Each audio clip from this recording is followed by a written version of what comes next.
Good News, Good Life. Premier numéro. Croyez-vous en Dieu? Lequel? Croyant ou non croyant, l'humanité entière ne peut nier connaître les attributs de Dieu. Bien qu'on ait aujourd'hui quelques avis différents sur l'idée de sa possible existence, au moins tout le monde reconnaît bien de quoi il est question lorsqu'on évoque le mot Dieu. Dans cet enregistrement, nous allons nous focaliser sur l'expérience de l'humain dans sa relation avec Dieu. Lorsqu'il s'agit de faire une description de la personnalité de Dieu, on lui confère facilement les attributs d'omniscience, omniprésence, omnipotence, infinité, éternité, bonté par excellence, amour, toute puissance, souveraineté, miséricorde, etc. L'ensemble de ces attributs font référence à une entité qui soit différente et supérieure à l'être humain tel qu'il est décrit, ou bien tel qu'on peut le décrire, c'est-à-dire mortel, incomplet, faible, limité, à la merci des états émotionnels comme la peur, la honte, la colère, l'excitation, l'angoisse, le regret, la fierté, ainsi développer des attitudes comme l'orgueil, la méfiance, l'indifférence, l'impatience, le complexe d'infériorité ou de supériorité.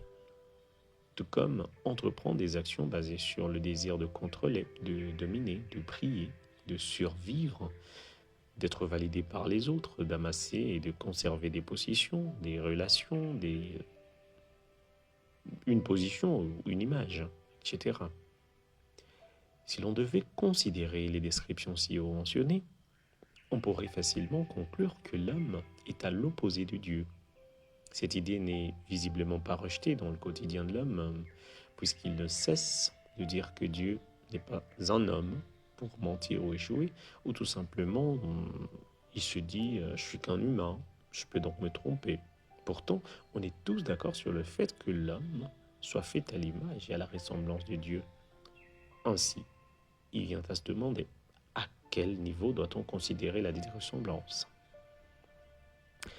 Si nous voulons trouver de la lumière par rapport à cette préoccupation, il est important de considérer certains paradoxes dans lesquels l'humain vit au quotidien.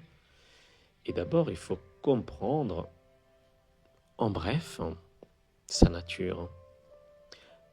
Et nous pouvons considérer le fait que l'homme soit fait d'un corps physique, qui le distingue du reste de la création et permet aux autres de l'identifier.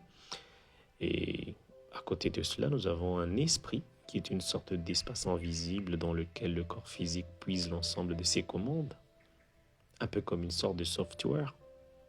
Nous y retrouvons un système de pensée qui circule en permanence, un système de traitement de ces pensées qu'on peut appeler réflexion, ainsi qu'un système de sauvegarde qu'on appellera mémoire. L'ensemble d'activités d'expression et des attitudes qui vont régir l'homme et qu'il va appeler sa vie vont venir de ces systèmes. Mais au-delà de ces systèmes, que je peux qualifier de basiques, il y a quand même d'autres aspects de lui qui vont rentrer en compte. Et là, je vais citer deux qui semblent se disputer l'identité ou la personne même de l'homme, à savoir l'ego d'une part et la conscience d'autre part. Ces deux concepts ont été un peu banalisés dans l'utilisation courante de l'homme. Ainsi, on a fini par négliger leur importance, ainsi que leur impact sur l'ensemble de sa vie, et ce surtout dans sa relation avec Dieu. Lorsqu'on parle de l'ego, souvent on sous-entend une tendance à ne considérer que ses propres avantages au détriment de ceux des autres, ou tout simplement on fait référence à sa fierté, une sorte de mégalomanie en tant qu'homme ou femme. Et lorsqu'on parle de conscience, on fait allusion au sens du jugement entre le bien et le mal, ou tout simplement on fait référence à la cognition qui est ici, que je peux expliquer comme étant l'état dans lequel on est conscient de soi et de ce qui existe dans sa réalité. Mais ici, je vais aborder l'ego comme étant un système qu'on retrouve dans la conscience cognitive de l'homme et qui lui permet de se distinguer du reste de la création afin de faciliter son expérience divine dans la matière. Il a pour mission principale de protéger l'homme contre les dangers de mort ou de destruction, cela au niveau physique, mental, émotionnel ou social. Son autre mission est de s'assurer qu'il s'épanouisse dans le monde matériel en ayant le plus de contrôle possible sur sa propre vie, ainsi que tout ce qui y serait lié. La conscience peut être considérée comme l'observateur derrière toutes les activités physiques, mentales, émotionnelles, qui constituent l'expérience même de la vie dans la matière. On peut lui attribuer deux rôles principalement, notamment celui d'être à la base de la création de la réalité. Et ça se passe depuis la partie infinie, inaccessible par l'esprit humain, c'est-à-dire l'inconscient, le subconscient. Et c'est de là que naît notre réalité avant qu'elle ne coule vers la dimension matérielle que nous pouvons concevoir et percevoir. L'autre rôle de celui-ci est d'observer le résultat de la manifestation de la réalité grâce à la partie cognitive. Lorsqu'on parle de quelqu'un qui est conscient, surtout scientifiquement ou dans le domaine médical, on fait souvent référence à une cognition active de la personne. Maintenant qu'on a une petite idée sur notre nature et notre constitution, bien entendu, ne considérant que l'essentiel qui pourra nous servir dans notre sujet, revenons à la relation avec Dieu. Le paradoxe dont on a parlé plus haut relève de la conception de Dieu et la relation avec lui-même depuis l'ego face à celle depuis la conscience. Bien que distincts l'un de l'autre, l'ego et la conscience ont tous accès à notre cognition, ce qui explique qu'il soit difficile pour nous d'en distinguer les interventions ou les expériences. Toutefois, il est important de savoir que la conscience dans son ensemble connaît toute la vérité, au-delà de ce que notre cognition peut concevoir ou percevoir. Tandis que l'ego, de son côté, dans sa nature et sa fonction, ne peut que recevoir ou réagir à ce qui est. Il ne produit rien et n'a pas accès à la source de la vie. Du coup, dans notre conception de Dieu, la conscience nous permet de reconnaître les attributs de celui-ci, puisqu'il est connecté directement et de manière permanente à lui, tandis que l'ego ne peut lui attribuer que des caractéristiques en fonction de ce qui est disponible en termes d'information ou bien d'expérience antérieure, et à partir de là, définir la relation qui lui paraisse logique et acceptable. On vient de dire que la conscience est reliée en permanence à Dieu. Pour mieux comprendre ce que cela peut signifier, essayons de visiter notre conception de Dieu. Pour moi, Dieu est la source de tout ce qui est. Je me réserve de parler de créateur, car qui dit création dit fabrication de quelque chose de distinct par rapport à soi, à partir de quelque chose d'extérieur à soi, et cela dans un temps précis, c'est-à-dire avec un début et une fin. Parler de source implique que la chose est une expression ou une émanation de son origine dans un état ou une forme particulière, tout en conservant la nature et la propriété de la source en question. Au lieu de dire que Dieu a créé l'univers et tout ce qui évolue temporairement, je dirais plutôt que Dieu a choisi de s'exprimer ou se manifester en tant que vie à travers différentes formes et dans différentes dimensions. La dite vie qui se déroule sous forme d'une danse éternelle, laissant naître des formes et laissant partir d'autres dans une parfaite harmonie. Et au-delà de juste faire l'expérience d'être cette vie, il va aller jusqu'à répandre sa conscience sous forme de fragments au sein de différentes formes afin de faire l'expérience de la singularité, de la temporalité et de la relativité. Et c'est parmi ces fragments que je vais classer l'être humain. Autrement dit, chacun de nous est un fragment de la conscience divine relié à la source et par conséquent à tout le reste, mais nous pouvons faire l'expérience de la vie que depuis son point d'observation. Voilà pourquoi la conscience humaine n'a ni début ni fin, et en quoi celle-ci est à l'image et à la ressemblance parfaite de Dieu, qui est sa source, et qui est co-créateur avec lui de la réalité dont ils sont censés faire l'expérience ensemble. Alors, si celle-ci est la réalité dont l'humain est censé être conscient, comment expliquer une différence au niveau de sa relation avec lui-même et avec Dieu dans sa vie quotidienne ? On peut se voiler la face devant le fait que la relation de l'homme avec lui-même et avec Dieu repose sur le caractère qu'on attribue à l'humain plus haut. Dans son quotidien, l'homme se dit être sous le contrôle d'un Dieu distinct de lui, invisible et inaccessible, censé habiter et régner dans le ciel, veillant à ce qu'il demeure le seul maître, puisqu'il aurait établi, pour ça, il aurait établi une liste de règles et obligations qu'on doit observer pour être dans sa bonne grâce, pour mériter ses interventions bienveillantes et échapper à ses châtiments. L'homme a donc le sentiment d'être abandonné à lui-même et est convaincu que sans son intervention consciente, à travers la raison, le contrôle et l'effort, rien ne peut se passer dans sa vie. Au contraire, ce serait la catastrophe.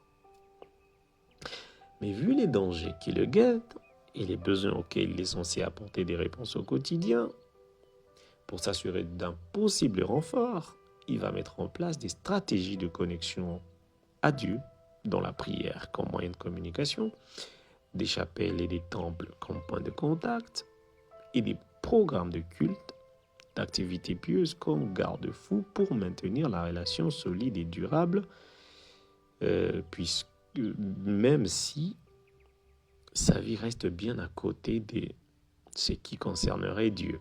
En d'autres termes, sa vie personnelle, ce sont ses affaires et Dieu attend gentiment ses programmes à ses lieux de rendez-vous. Et dans cette relation, l'homme aura la même attitude que lorsqu'il est en présence de ses semblables, c'est-à-dire se sentir coupable des fautes, de ses propres fautes et de certaines fautes des autres, imaginant que Dieu est en colère, pourtant conscient de son attribut miséricordieux. Il va essayer de flatter sa fierté à travers de belles paroles, vantant sa grandeur, sa puissance et son côté incomparable, infaillible, etc. Pourtant, bien conscient que Dieu n'est pas doté d'un ego et qu'il n'est pas du genre à réagir sur des bases émotionnelles ou en quête d'une validation extérieure. Pire encore, il lui viendra presque toujours avec une liste d'informations à lui fournir sur ce qui se passe dans sa vie, ainsi que des missions bien précises à lui confier, pourtant conscient qu'il est omniscient et souverain, et surtout qu'il partage en temps réel toute son expérience et qu'il y intervient, je dirais, à 99% dans l'ensemble du processus de création et de manifestation. Au final, il aura tendance à évaluer Dieu sur base de la manière dont il a fait ses preuves dans la satisfaction de ses désirs ou en agissant selon ses attentes, sachant pourtant qu'il est omniscient. À mon avis, l'explication à tout ça est le paradoxe à l'intérieur de l'homme.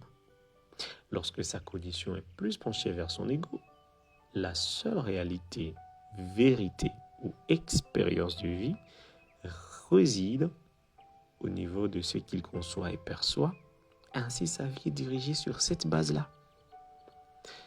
Pour que sa relation avec Dieu s'accorde à sa conception depuis la conscience, il lui faut tout simplement entamer une démarche consciente ou cognitive pour se déconnecter de l'ego ainsi que de sa version de la réalité de la vie pour se tourner vers la conscience et embrasser sa version de la vérité sur la vie. Et on peut quand même se poser la question suivante quand même. Si l'ego ne peut connaître Dieu vu sa nature et ses fonctions, d'où puisse-t-il les données qui lui permettent de réguler la relation avec ces derniers? À mon avis, comme il est dit dans la Bible, la foi vient de ce qu'on entend. Je dirais plutôt que la croyance naît des informations que le cerveau emmagasine. Des histoires sur l'homme et sa relation avec le divin se sont transmises de génération en génération. Malheureusement, la dite transmission n'a pas dû se faire de manière aussi fidèle qu'on pourrait l'espérer ou l'imaginer. On met souvent en question la transmission par voie orale, mais même celle par voie écrite a dû connaître des influences et des secousses au cours de l'histoire. Aujourd'hui, différents livres sacrés, selon les religions, sont reconnus comme étant des sources d'informations ou de connaissances par excellence au sujet de Dieu. Je dirais qu'elles comportent qu'elles contiennent des informations sur comment l'homme a évolué dans sa relation avec Dieu. Mais aujourd'hui, on va jusqu'à considérer qu'à travers ces livres, on pourrait acquérir la connaissance de Dieu. En combinant toutes les histoires, leurs versions ainsi que les voies de transmission, j'ai personnellement attribué la responsabilité de l'origine des croyances actuelles de l'humanité sur la relation avec Dieu aux différentes histoires remontant à très longtemps où l'humanité aurait fait connaissance avec des êtres venus d'autres planètes ou bien d'ailleurs, je ne sais pas trop, à qui elle aurait attribué les caractéristiques que l'ego a tendance à attribuer à Dieu aujourd'hui, c'est-à-dire un être imposant de par sa grandeur et sa puissance, au point de régner en tyran, capricieux quant aux faveurs qu'on lui sollicite, susceptible et prêt à juger, à condamner le moindre de nos actes, seigneur des armées qui prend parti en faveur de certains peuples ou certaines personnes pour en combattre d'autres. Cela suite à ce que les humains auraient observé chez ces entités ou ces êtres. Ils auraient été à la base de plusieurs créations, parmi lesquelles on compte la version évoluée de l'homme, le distinguant d'autres créatures de la terre, le rendant plus ressemblant à ces êtres physiquement. Passant d'une multiplicité de dieux selon leurs différentes responsabilités et leurs expertises, à la prise au pouvoir d'un seul Dieu déclaré unique, tout-puissant et créateur, l'humanité serait passée du polythéisme au monothéisme. Bien que plusieurs personnes ne soient pas au courant de ces récits ou qu'ils les considèrent comme de simples mythes dans les civilisations anciennes, l'ensemble de la vie religieuse d'aujourd'hui, tout comme le domaine spirituel, qu'on a d'ailleurs tendance à considérer comme étant un aspect de la vie parmi tant d'autres, à l'exemple du social, de l'économie, de la santé, de la sécurité, et non seulement ressemblant, j'irais même jusqu'à dire qu'il s'agirait d'une simple continuité de ces anciennes croyances et pratiques, tout comme la relation souverain-esclave qu'on pourrait y observer. Certains noms reviennent même jusqu'aujourd'hui, comme les Elohim avec Yahvé, instaurés comme Dieu unique et souverain des humains. Ceci est mon analyse personnelle, qui n'est censée ni influencer une croyance, ni en être le fondement. L'idée est tout simplement de faire comprendre d'où l'ego se ressourcerait pour conditionner notre vie et comment cela impacte toute notre expérience de vie dans la matière et dans notre relation avec Dieu.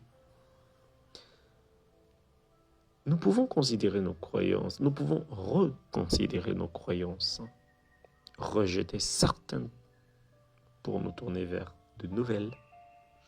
Cela pourrait ne pas changer grand-chose. Sachant juste que nous avons une croyance en Dieu basée sur ce que l'histoire nous a transmis. Mais nous restons conscients quand même, à l'intérieur de nous, de notre source dont nous sommes des expressions.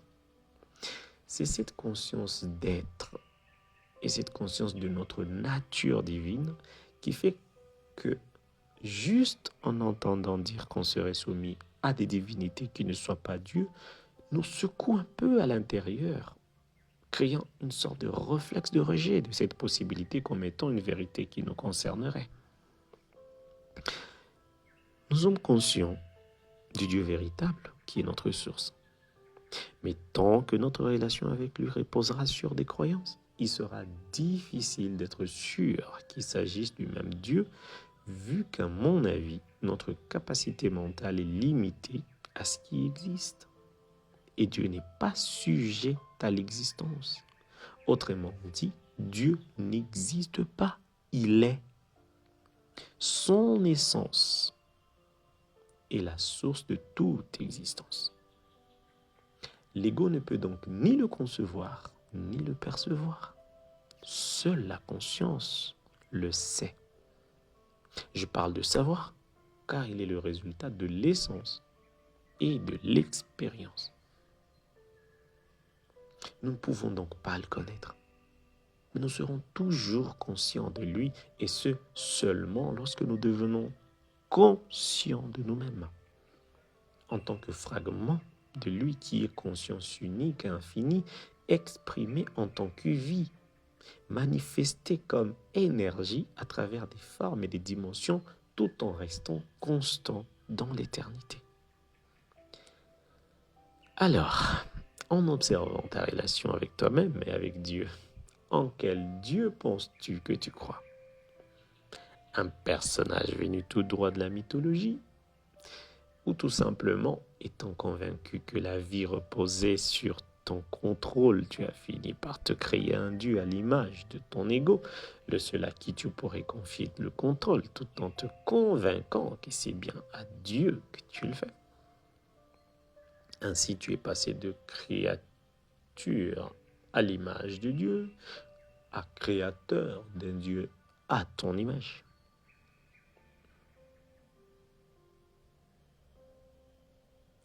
Comme ta croyance ne peut t'offrir que ces genres d'options comme réflexion, la question serait donc, tu crois en Dieu ou tu vis consciemment ton expérience au sein du divin?